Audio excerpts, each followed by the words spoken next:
off subject, but, and you can answer it later or whatever, but is arguing necessary? Is that a necessary part of a relationship, is to argue?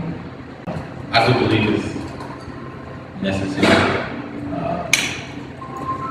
If you hold a lot of things in, or if you don't express yourself, then the person will never know what they're doing wrong or what affected you. And it's not so much as the violent argument, but a common disagreement of things or something that you may not agree on. And that's how you grow and learn from the person. And then things like that won't happen in the future. Said that's communication, right? Is arguing necessary? That's a good question. Yeah, because I think people need to learn, and I mean that's from relationships with our children, everything, how to communicate without arguing and cursing and so forth. You can still get your point across. Because it takes two to argue, but you can have a discussion. It doesn't have to turn into an argument. We black people in the black community.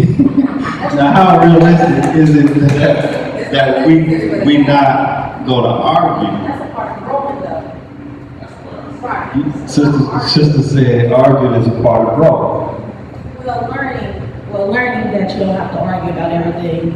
Like she said, with talking to our children, our mate, our friends, whoever, just a part of growing. And I learned that as a 17-year-old, All right.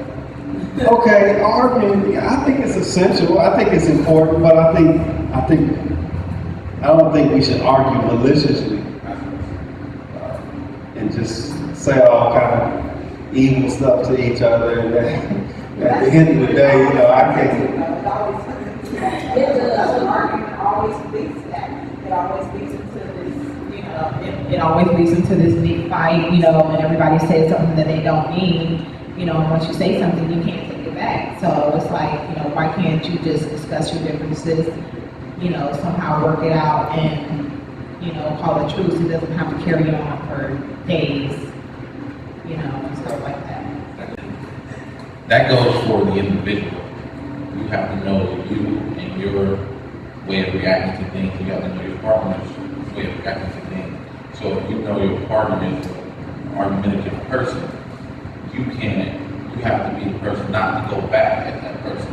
Let them express themselves and say, hey, let's try this a different way, or let's try to work this out a different way, as opposed to arguing. And if they can respect that, or if they love you enough to respect that, then the next time something happens, they might be mindful. She didn't like the way I expressed myself that way, let's try her way.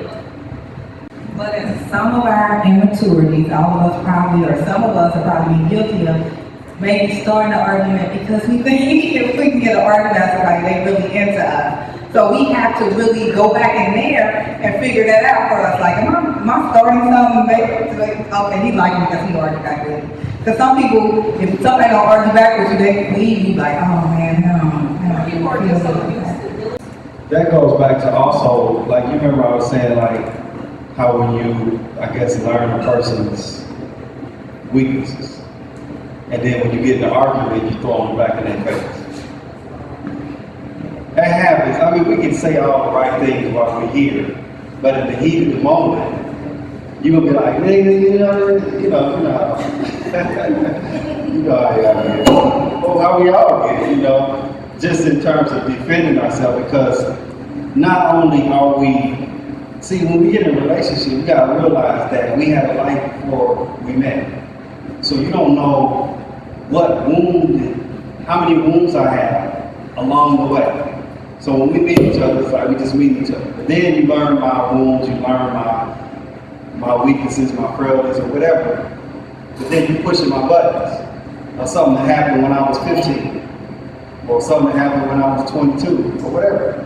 And then we're not handling each other right, and we're not making any growth. I think a lot of people do not face their fears with a lot of things that they're dealing with people anyway.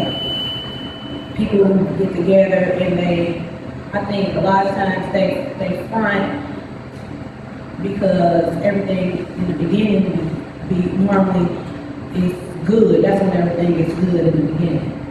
And as you spend time with a person, you learn them and they learn you, but the fear of being hurt or the fear of remembering how you felt when you was hurt keep you from growing with another person.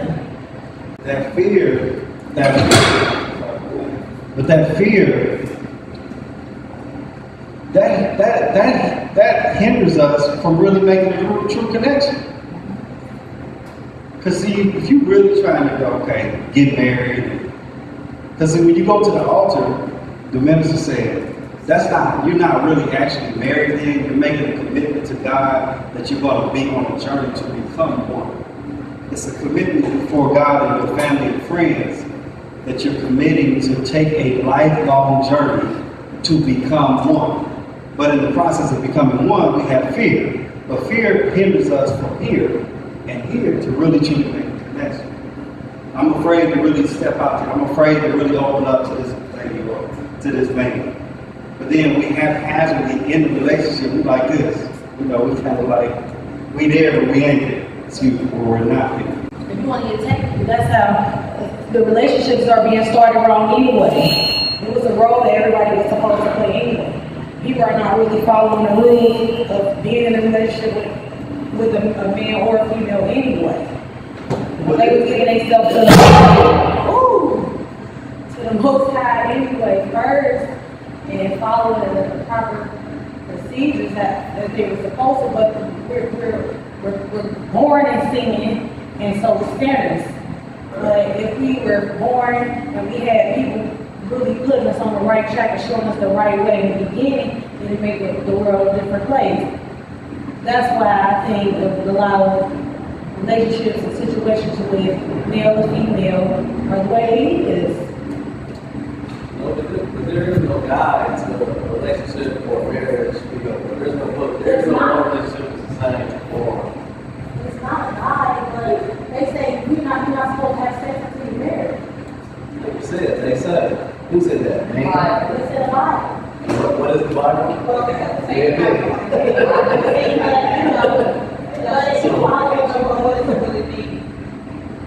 It does say, that thou should not, fornicate or commit adultery and things like that, but, everybody has their own different meanings. So, and I'm curious to know what it means too, because sometimes I'll wrestle with that, So it's just, what does that mean,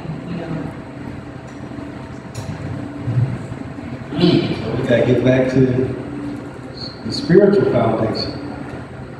Regardless of, like you said, like maybe the Bible, you may not believe in the Bible, or spiritually, universally, when you deal with spirituality, that transcends religion. So we all have spiritual principles. And what the sister was saying is that we've gotten away from the foundational, universal spiritual principles that undergird religion that originally they guide us to success if we follow them. Because the principles of spirituality, beyond whether you be Christian, whether you be Muslim, whether you be Jewish, when you bow down to those spiritual principles, universally, they yield the same truth.